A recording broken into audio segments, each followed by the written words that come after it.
तो स्वागत है दोस्तों आपका एक बार फिर से नई वीडियो में। जैसे कि आपको पता है कि हमने दिल्ली पुलिस के लिए दोस्तों जो है वो रिवीजन सीरीज़ जो है शुरू की हुई है। तो आज हम बात करेंगे भारतीय संविधान की अनुसूचियों के बारे में। ये जो है आपकी दूसरी वीडियो रहेगी, ठीक है जी। पॉलिटी की एक वीडियो जो है अपलोड हो चुकी है, ये है हमारी दूसरी वीडियो। आज इसमें हम बात करेंगे संविधान की अनुसूचियाँ, जो कि काफ़ी ज़्यादा इम्पोर्टेंट है और आपके एग्ज़ाम में यहाँ से क्वेश्चन जो पूछे जाते हैं। तो जो पहली अनुसूची है उसमें कहा गया है कि इसमें जो भारतीय संघ के राज्यों तथा केंद्र शासित प्रदेशों का उल्लेख है। पहली अनुसूची में किसके बारे में उल्लेख है? भारतीय राज्यों के बारे में और केंद्र शासित प्रदेशों के बारे में। उसके बाद है दूसरी अनुसूची, जिसमें है कि इसमें भारत के विभिन्न पदाधिकारियों को दिए जाने वाले जो है वेतन का उल्लेख है। यानी कि जो भी आपके मुख्यमंत्री हैं, ठीक है जी, भारत सरकार के जो भी पदाधिकारी हैं, जो भी मंत्री हैं, राष्ट्रपति हैं, उन सभी के वेतन का जो है वो अनुसूची 2 में बताया गया है। उसके बाद है तीसरी अनुसूची, इसमें जो है विभिन्न पदाधिकारियों द्वारा ली गई शपथ का उल्लेख है, जैसे कि राष्ट्रपति, उपराष्ट्रपति, राज्यपाल, ठीक है जी। अनुसूची 3 के तहत जो है ये शपथ नहीं लेते। कौन? सिर्फ ये 3, ठीक है जी, राष्ट्रपति, उपराष्ट्रपति और राज्यपाल, ये 3 जो है वो अनुसूची 3 के तहत शपथ नहीं लेते। इन तीनों को छोड़कर बाकी जो भी पदाधिकारी हैं उनकी जो शपथ के बारे में वर्णन है वो अनुसूची 3 में बताया गया है।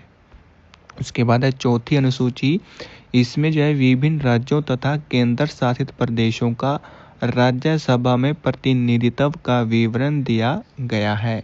यानी कि चौथी अनुसूची में बताया गया है कि राज्यसभा में किस राज्य से, किस केंद्र शासित प्रदेश से कितने सदस्य चुने जाएंगे, ठीक है जी। उसके बाद है पांचवी अनुसूची। पांचवी अनुसूची में इसमें क्या है कि अनुसूचित जातियों के प्रशासन के बारे में बताया गया है। यानी कि जो भी SC ST हैं तो उनका जो प्रशासन है, ठीक है जी, यानी कि SC ST जाति के जो भी राज्य हैं या जो जिले हैं तो उनमें जो प्रशासन है वो कैसे किया जाएगा उसके बारे में बताया गया है। उसके बाद है छठी अनुसूची, इसमें क्या है कि आपका असम राज्य, मेघालय, त्रिपुरा और मिजोरम, इन चारों राज्यों के जनजातीय क्षेत्रों के प्रशासन के बारे में बताया गया है। आपसे एग्जाम में कई बार इन राज्यों के नाम पूछ लेता है और ऑप्शन में आप जो है मिजोरम की जगह दोस्तों आपको जो है मेघालय लिखा हुआ मिल जाएगा, ठीक है जी। तो वो जो आपका यहाँ वहाँ पर जो है राइट आंसर हो जाएगा, ठीक है जी। तो ये 3 दोस्तों जो स्टेट हैं वो आपने याद रखना है, ठीक है। ये जो 4 स्टेट हैं कि ये जो है छठी अनुसूची के अंतर्गत आते हैं। नेक्स्ट चलते हैं भाई, 7वीं अनुसूची है आपकी। 7वीं अनुसूची है दोस्तों आपकी है 7वीं अनुसूची। इसमें क्या है कि केंद्र और राज्यों के बीच शक्तियों का विभाजन जो है वो किया गया है, ठीक है जी। 7वीं अनुसूची में क्या है कि केंद्र और राज्यों के बीच शक्तियों का बंटवारा किया गया है और इसके अंतर्गत जो है 3 सूचियां आती है, जैसे कि संघ सूची, फिर उसके बाद राज्य सूची और फिर तीसरी आपकी समवर्ती सूची। अब इन सूचियों के बारे में बात करें, जो संघ सूची है इस सूची में दिए गए विषयों पर जो केंद्र सरकार कानून बनाती है। संघ का मतलब होता है केंद्र, जिस पर केंद्र सरकार कानून बनाती है, ठीक है जी। और संविधान के लागू होने के समय इसमें जो है वो 97 विषय थे, लेकिन वर्तमान में 100 विषय हैं, ठीक है जी। ये विषय भी आपने याद रखने हैं। उसके बाद है राज्य सूची। इस सूची में जो दिए गए विषय हैं उन पर राज्य सरकार कानून बनाती है, ठीक है जी। और राष्ट्रहित संबंधी होने पर केंद्र सरकार भी कानून बना सकती है। यानी कि कुछ विषय ऐसे हो जाते हैं कि जो कि राष्ट्रहित में हैं तो उन पर जो केंद्र सरकार कानून बनाती है। और जब संविधान लागू हुआ था उस वक्त इसमें जो है वो 66 विषय थे, लेकिन वर्तमान में 61 विषय हैं।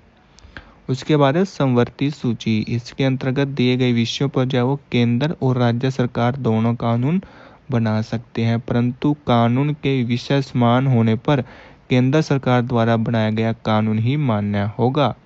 और जब संविधान लागू हुआ था उस समय इसमें जो 47 विषय थे, लेकिन आज वर्तमान में जो 52 विषय हैं।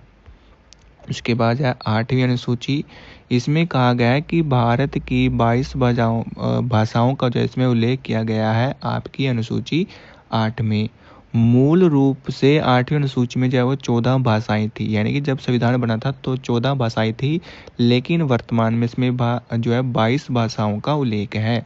परंतु क्या हुआ कि 1967 में सिंधी को जो इसमें जोड़ा गया और फिर 1992 में मणिपुरी, नेपाली तथा कोंकणी को जोड़ा गया और फिर 2003 में मैथिली, संथाली, डोगरी और बोडो को 8वीं अनुसूची में जो है शामिल किया गया, जिससे कि ये 14 भाषाएं जो है वो 22 भाषाएं हो जाती हैं।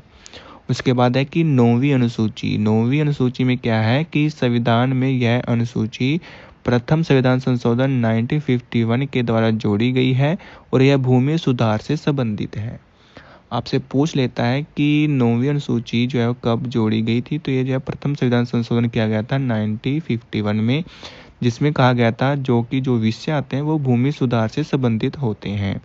उसके बाद है 10वीं अनुसूची। 10वीं अनुसूची है कि यह संविधान में 92वें संविधान संशोधन, ठीक है जी, 52 संविधान संशोधन 1985 के द्वारा जोड़ी गई है, यानी कि जो 10वीं अनुसूची है उसको जो है वो 1995 संविधान संशोधन के द्वारा जोड़ी गई है और इसमें जो है दल बदल संबंधी प्रावधान किए गए हैं कि अगर कोई दल बदल करता है तो उस पर जो क्या कौन सी कार्रवाई होगी, क्या कुछ होगा, वो इसमें बताया गया है।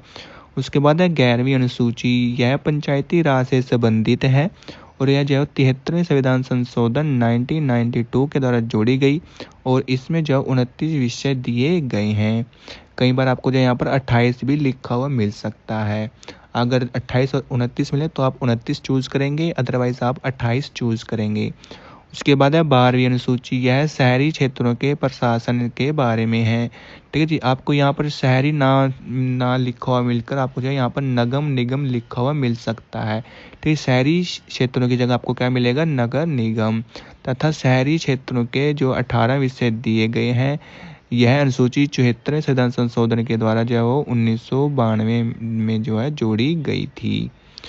उसके बाद दोस्तों हम पढ़ेंगे भारतीय संविधान के प्रमुख भाग, जो कि काफ़ी ज़्यादा इम्पोर्टेंट है, जिससे कि आपका जो है वो पूरे जो कॉन्स्टिट्यूशन है उसका एक ओवरव्यू हो जाएगा, ठीक है। तो पहले भाग 1 में आपका संघ तथा उसका राज्य क्षेत्र के बारे में, जो कि आर्टिकल 1 से 4 तक है। भाग 2 में है आपका नागरिकता, जिसमें अनुच्छेद है वो है 5 से 11। भाग 3 में है आपका मौलिक अधिकार, जो कि 12 से 35 तक अनुच्छेद हैं। भाग 4 है जिसमें है नीति निर्देशक, जो कि आपका अनुच्छेद 36 से लेकर 51 तक है। उसके बाद है भाग 4 कै या फिर 4A आप कह सकते हैं इंग्लिश में। इसमें है आपका मूल कर्तव्य, जो कि 51A या फिर कै के द्वारा जोड़े गए हैं। उसके बाद है भाग 5 जिसमें है संघ यानी कि केंद्र सरकार, जिसमें आपके आर्टिकल 52 से लेकर 151 तक अनुच्छेद हैं। उसके बाद है भाग 6 जो कि राज्यों से संबंधित है। इसमें जो अनुच्छेद आते हैं वो 152 से 237 तक। उसके बाद आपका भाग है 8, 7वां इंपॉर्टेंट नहीं है, 8वां भाग है। 8वें भाग में बताया गया है राज्य जो संघ राज्य क्षेत्र, जिसको आप केंद्र शासित प्रदेश बोलते हैं, तो उसके से जो है संबंधित है। उसमें जो अनुच्छेद आते हैं वो है 239 से लेकर 242 तक। उसके बाद है भाग 9 जो कि आपको पंचायत के बारे में बताता है और यह 243 से लेकर 243 ओ तक है। उसके बाद है भाग 9A जो कि आपको नगर पालिका से संबंधित है। इसमें जो है वो आर्टिकल 243 P से लेकर 243 ZG तक आर्टिकल आते हैं, ठीक है जी। उसके बाद आता है आपका भाग 9B जो कि सहकारी समितियों से संबंधित है और इसमें जो आर्टिकल है वो है 243 ZH से लेकर 243 ZT तक। उसके बाद आता है भाग 10 जो कि अनुसूचित जाति एवं जनजाति क्षेत्रों से संबंधित है और इसमें आर्टिकल आता है 244। उसके बाद है भाग 11 जो कि केंद्र एवं राज्यों के मध्य संबंध में बताता है, जिसमें आर्टिकल आते हैं 245 से 263। उसके बाद है 12वां भाग जो कि आपका वित्त, संपत्ति, संविदाएं और वाद से संबंधित है और इसमें जो अनुच्छेद है वो है 264 से लेकर 300A तक। उसके बाद है भाग 13 जो कि आपका व्यापार, वाणिज्य और समागम से संबंधित है। इसमें अनुच्छेद आते हैं 301 से 307। उसके बाद है भाग 14 जिसमें है संघ और राज्यों के अधीन सेवाएं, ठीक है, जैसे कि यूपीएससी, लोक सेवा ठीक है जी, इस तरह के इसमें आर्टिकल आता है 308 से 323। उसके बाद है आपका भाग 14A, जिसके जो है वो है अधिकरण। इसमें जो आर्टिकल आते हैं वो है 323A से लेकर 323B तक। भाग 15 जो कि आपका निर्वाचन आयोग से संबंधित है, इसमें आर्टिकल आते हैं 324 से 329। भाग 16 जिसमें कुछ वर्गों के लिए विशेष उपबंध दिए गए हैं, काफ़ी ज़्यादा इंपॉर्टेंट है आपके लिए। और यहाँ इसमें जो आर्टिकल है वो है 330 से लेकर 342 तक। भाग 17 राज्य भाषा, ठीक है जी, इसमें आर्टिकल आते हैं 343 से 351 तक। भाग 18 आपातकाल उपबंध जो कि आपका 352 से 360 तक है। और भाग 19 जो कि प्रकीर्णन से संबंधित है, इसमें 301 से लेकर 367 तक अनुच्छेद आते हैं। उसके बाद है भाग 20 संविधान संशोधन, काफ़ी ज़्यादा इंपॉर्टेंट है, आर्टिकल 368। भाग 21 जो कि अस्थायी संक्रमणकालीन और विशेष उपबंध है, जो कि आपके अनुच्छेद 369 से 392 तक है। भाग 22 जो कि सबसे लास्ट पार्ट है वो है आपका संक्षिप्त नाम प्रारंभ और निरसन, जिसमें आर्टिकल आते हैं 393 से 395 तक। नेक्स्ट आपका आता है कि देशी रियासतों का भारत में विलय कैसे हुआ। जो भी देशी रियासतें थी तो उनको जब भारत में कैसे मिलाया गया उसके बारे में पढ़ेंगे। तो देशी रियासतों को भारत में विलय कराने का जो श्रेय है वो सरदार वल्लभ भाई पटेल को जाता है। यानी कि जो देशी रियासतें थी उनको जो भारत में जो मिलाया है वो है आपका सरदार वल्लभ भाई पटेल, जिनका काफ़ी ज़्यादा अहम रोल है। इन्होंने क्या किया था कि 562 रियासतों का भारत में विलय किया था, ठीक है जी। लेकिन जूनागढ़ रियासत को जनमत संग्रह के आधार पर भारत में मिलाया गया। उसके बाद है हैदरा रियासत, इसको जो है पुलिस कार्रवाई के माध्यम से भारत में मिलाया गया। उसके बाद है आपकी जम्मू कश्मीर रियासत, इसको जो है विलय पत्र पर हस्ताक्षर के द्वारा जो मिलाया गया था। उसके बाद है राज्यों का पुनर्गठन। राज्यों का पुनर्गठन दोस्तों, संविधान सभा के अध्यक्ष थे डॉक्टर राजेंद्र प्रसाद। इन्होंने क्या किया कि प्रयागराज उच्च न्यायालय के अवकाश प्राप्त न्यायाधीश SK धर की अध्यक्षता में एक 4 सदस्यीय आयोग जो है नियुक्त किया था।